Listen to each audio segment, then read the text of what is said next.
बोलिए वृंदावन में हरिलाल की जय। बंधुओं,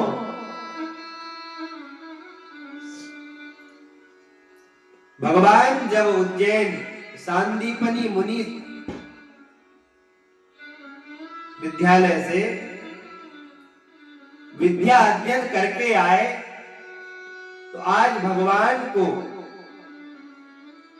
ब्रज की याद आने लगी, उन गोपियों की याद आने लगी, उन ग्वालों की याद आने लगी, मैया बाबा नंद यशोदा की याद आने लगी। और जो है आज भगवान ने उद्धव जी को बुलाया है, उद्धव जी को बुलाया है और उद्धव जी से कहा है कि तुम ब्रज जाओ, तो ब्रजवासियों की खबर लेके आओ, मेरे ब्रजवासी कैसे हैं।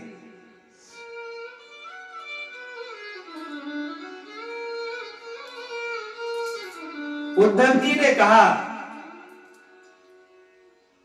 कि वो गैया चराने वाले ग्वाल मेरी भाषा को समझ पाएंगे, क्योंकि उद्धव जी को ज्ञान अभिमान है। उद्धव जी ज्ञानी है तो ज्ञानाभिमानी है। तो उद्धव जी कह रहे हैं कि वो ग्वालिये मेरी भाषा को समझेंगे कि नहीं। भगवान ने कहा आप जाओ, एक बार ब्रज के दर्शन करके आओ, क्योंकि भगवान अभिमान किसी का रहने नहीं देते। बंधुओं, अस अभिमान जाए जनि भोरे, मैं सेवक रघुपति पति मोरे। अभिमान भगवान किसी का रहने नहीं देते। आज उद्धव जी को भेजा है और अपनी जो काली कमली थी वो उद्धव जी को उड़ा दिया है। उद्धव जी का भी रंग सांवला था, लेकिन ब्रज की क्या दशा है कि जिस दिन से भगवान वृंदावन को छोड़ के गए हैं उस दिन से गोपी ग्वालों का क्या काम है। सुबह उठते हैं और याद करते हैं कि कन्हैया परसों की कह के गया था कि मैं परसों आ जाऊंगा, और आज बरसों हो गए, हो सकता है आज आएगा। तो सुबह से जो है गोपी ग्वाल रास्ते में बैठ जाती है, रास्ते में बैठ जाते हैं और कन्हैया की राह निहारते हैं कि हो सकता है कन्हैया आ जाएगा। जब नहीं आता कन्हैया तो शाम को अश्रुपात करके और जो है घर लौट आते हैं। आज नहीं आया, कल जरूर आएगा, ऐसा भाव।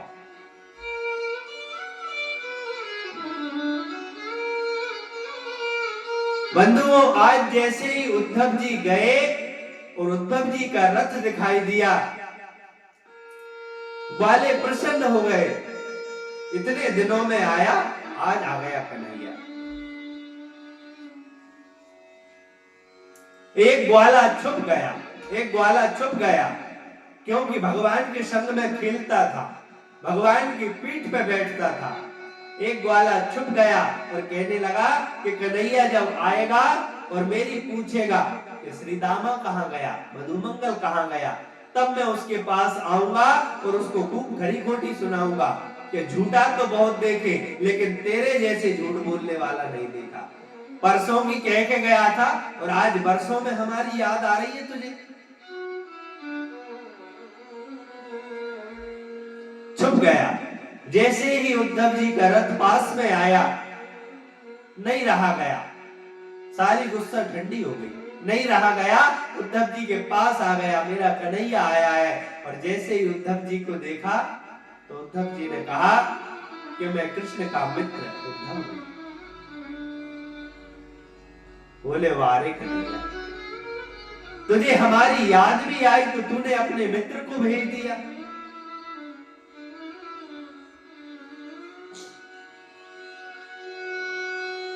सभी ग्वाल वालों ने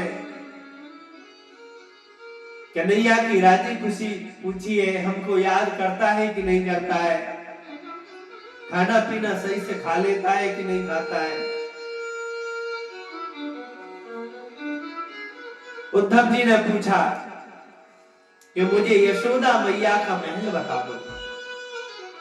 तो वहां से एक पानी का नाला बह रहा था, पानी का नाला। तो गोपी ग्वाल बोले कि उद्धव जी जहां पर समाप्त हो जाए, जहां पर ये खत्म हो जाए, वहीं पर समझ लेना कि ये यशोदा मैया का महल है। बोले ऐसा क्या है इसमें? बोले कि ये कोई पानी नहीं है, ये कोई जल की धारा नहीं है। जब से कन्हैया गया है तब से यशोदा मैया की घर पे जाके गोपियां ग्वाल यशोदा मैया नंद बाबा उसकी याद में इतना रुदन करते हैं तो उसकी याद में ये अश्रुओं का जो है नाला है, अश्रुपात इतना होता है कि ये पानी की तरह बह रहा है। आज उद्धव जी की ज्ञान की सीढ़ी खिसक गई सज्जनों, और उद्धव जी गए हैं यशोदा मैया के महल में पहुंचे हैं और मैया को याद किया है, आवाज लगाई है, अरे मैया, अरे बाबा। जैसे ही मैया ने सुना कि कोई आवाज लगा रहा है तो यशोदा मैया आई और उद्धव जी से कहा कि धीरे बोलो, धीरे। क्यों? बोले कि मेरा लाला पलना में सो रहा है, मेरा लाला पलना में सो रहा है। उद्धव जी ने कहा कि तुम्हारा लाला तो कई वर्षों पूर्व जो है मथुरा चला गया। जैसे ही जो कर, अरे लाला में तो बाबरी है और जो है पृथ्वी पर गिर पड़ा। जब चेत अवस्था में आई, पानी पिलाया है, तब यशोदा मैया नंद बाबा ने हृदय से लगाया है और जो है यशोदा मैया ने कुशल क्षेम पूछी है, मेरा लाला कैसा है,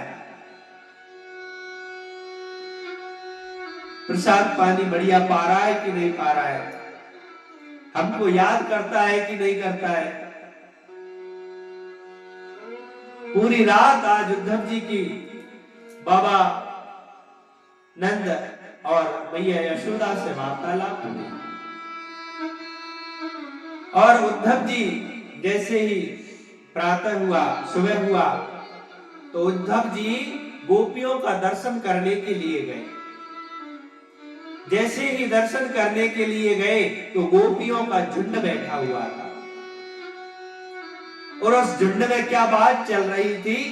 एक गोपी बोली कि आज मेरे स्वप्न में कन्हैया आया और उसने मेरी मटकी का माखन चुराया।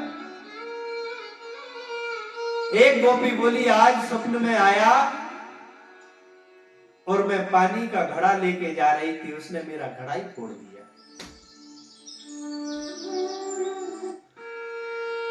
उसने मेरा घड़ा ही फोड़ दिया। अपने अपने जो है भाव गोपी प्रकट कर रही है। इस बात को उद्धव जी सुन रहे हैं और जैसे ही राधा रानी पे बात आई तो राधा रानी कहने लगी कि गोपियां, तुम तो बहुत भाग्यशाली हो जो तुम्हारे स्वप्न में लाला आता है, कन्हैया आता है।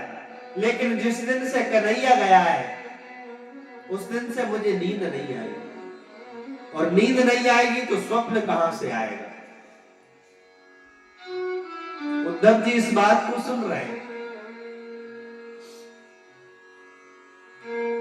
इतने में एक भौरा आ जाता है, काला भौरा होता है ना, काला भौरा आ जाता है भिन्न भिन्न करते हुए।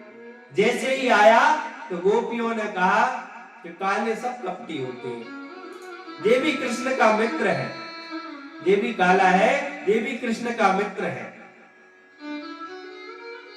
इसलिए ये भी काला है, ये भी कपटी है।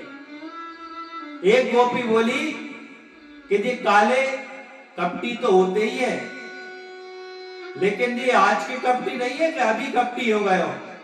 अरे ये बहुत पहले की कपटी है। कैसे? बोले कि सूप न खा, विवाह करने ही तो आई थी, विवाह का प्रस्ताव लेने आई थी,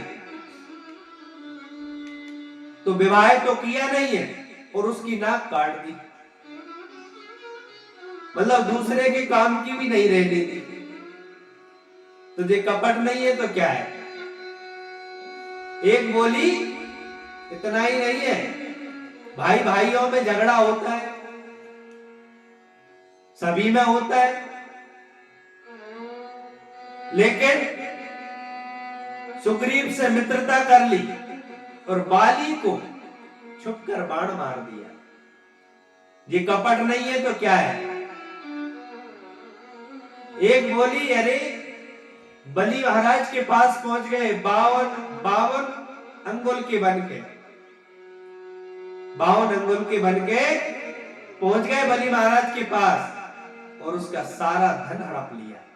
उससे संकल्प ले लिया 3 पग भूमि का और फिर जो है विराट स्वरूप धारण कर लिया। एक पैर में अतल वितल सुतल तलातल महातल रसातल पाताल, नीचे के 7 लोक नाप दिए। दूसरे पैर में भू भुवा स्वा जना महातपा, ऊपर के सारे लोक नाप दिए। तीसरा पैर बोले के कहां रखो? अब उसको ही गलती ठहराने लगे, इसने दान नहीं दिया, इसको बंदी बना लो। ये कपट नहीं है तो क्या है? उद्धव जी इस बात को सुन रहे हैं, मैं तो गोपियों को समझता था जी पढ़ी लिखी नहीं, लेकिन ये तो सतयुग त्रेता द्वापर सब इनको ज्ञान है। उद्धव जी गए हैं और गोपियों के झुंड में गए हैं, सभी को प्रणाम किया है और गोपियों की चरण रज को अपने मस्तक पर धारण किया है। और उद्धव जी गए थे, जब कह के गए थे कि आज जाऊंगा कल वापस आ जाऊंगा, 2 दिन में वापस आ जाऊंगा, लेकिन जब उद्धव जी गए ब्रजमंडल से तो 6 महीने में वापस गए, 6 माह में वापस गए। और जैसे ही भगवान के पास उद्धव जी आज गए हैं, भगवान से बोले कि कन्हैया तू वास्तव में ही कपटी है, तेरे जैसा निष्ठुर मैंने आज तक नहीं देखा, ऐसे ब्रज को तू छोड़ के आ गया। बहुत खरी खोटी भगवान को सुनाई है। भगवान ने कहा कि मैंने इसलिए तुम्हें भेजा था क्योंकि तुम ज्ञानी तो थे लेकिन भक्त नहीं थे, इसलिए मैंने तुम्हें ब्रजमंडल में भेजा। उद्धव जी आंख बंद करो। और उद्धव जी ने जैसे ही आंखें बंद की तो भगवान के चारों तरफ गोपी ग्वाल बाबा नंद मैया यशोदा सब भगवान के पास बैठे हुए हैं। भगवान ने कहा यह मेरे से दूर नहीं होते, यह मेरे पास रहते हैं। भक्त हमारे मुकुटमणि, मैं संतन को दास। भगवान भक्त को अपने सिर पर मुकुट की तरह सजा के रखते हैं। ऐसे भक्त वत्सल भगवान हैं हमारे। इसलिए सभी बोलिए बोल वृंदावन में हरि लाल की।